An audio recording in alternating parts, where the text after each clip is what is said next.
Transactional leadership was founded by Max Weber, developed by James McGregor Burns. Picture this. A manager stands in front of the team and says, "Hit your target, you get the bonus. Miss the target, there are consequences." Immediately, everybody knows the rules. Everybody knows what is expected. Everybody knows that performance will be measured. And for a while, it works. People focus, people push, people deliver. Because there is a clear exchange in place, performance for reward, effort for recognition, failure for correction. This is one of the most common leadership systems used in organizations across the world, and it became known as transactional leadership, founded by Max Weber and later developed by James McGregor Burns.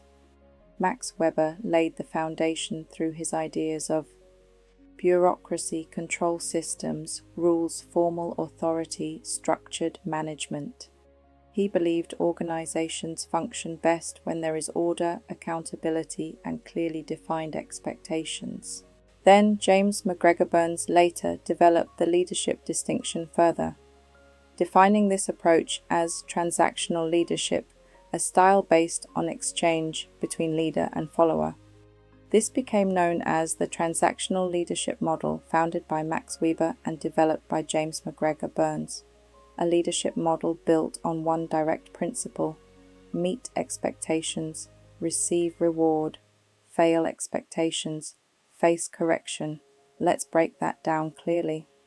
The core idea: transactional leadership is based on transactions, meaning the leader provides goals, rules, structure, supervision, rewards, and in return expects compliance, performance, task completion.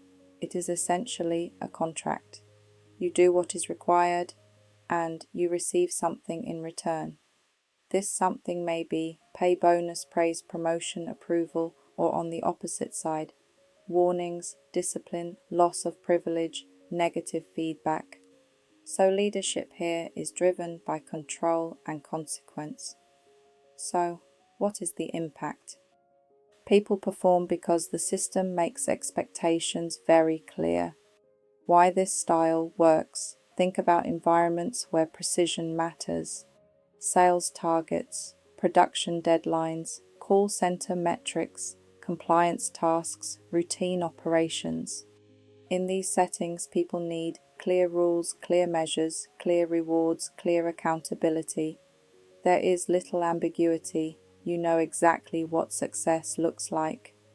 And because people know performance is monitored, they stay focused on output. So, what is the impact? Structure creates short-term productivity. The main elements of transactional leadership: contingent, reward. This means rewards are directly linked to performance.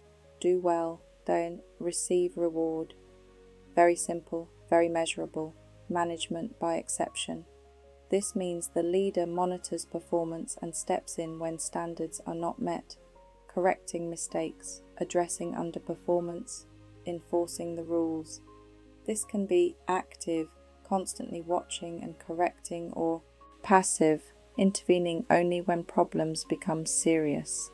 The whole system revolves around one thing: performance management. Why this theory matters.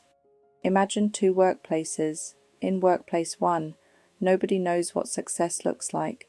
Rewards are random, standards are vague, motivation becomes inconsistent.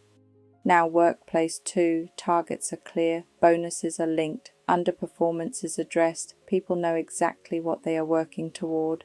Output often becomes far more predictable. This is why transactional leadership remains so widely used. Because when people understand, if I do this, I get that, and behavior becomes easier to control. So, what is the impact? Clear exchange systems produce measurable results. Real workplace example.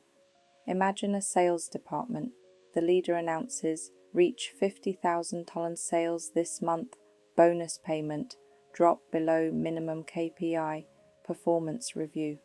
Instantly the team understands what matters, how it is measured, what the consequence is. People begin tracking numbers daily. Why? Because the transaction is obvious. Effort acts reward. That is transactional leadership, founded by Max Weber and developed by James McGregor Burns in action. Advantages and disadvantages. Advantages: very clear expectations, high accountability, easy to measure performance, works well in structured environments, drives short-term results. Disadvantages: can feel impersonal, relies heavily on external motivation, limited creativity and innovation. People may only do the minimum required where you see this today. Transactional leadership is everywhere. Corporate KPI systems, bonus schemes, disciplinary procedures, performance reviews, sales commissions, target-driven operations. Any environment where performance is exchanged for reward or consequence, that is transactional leadership. It is highly common because it is simple to manage. People know the deal. So, what is the impact? Controlled systems create consistent output. Key insight. Max Weber and James McGregor Burns showed us this. Not all leadership is about inspiration. Sometimes leadership is about structure, exchange, and control. Transactional leadership works because humans respond to reward and consequence.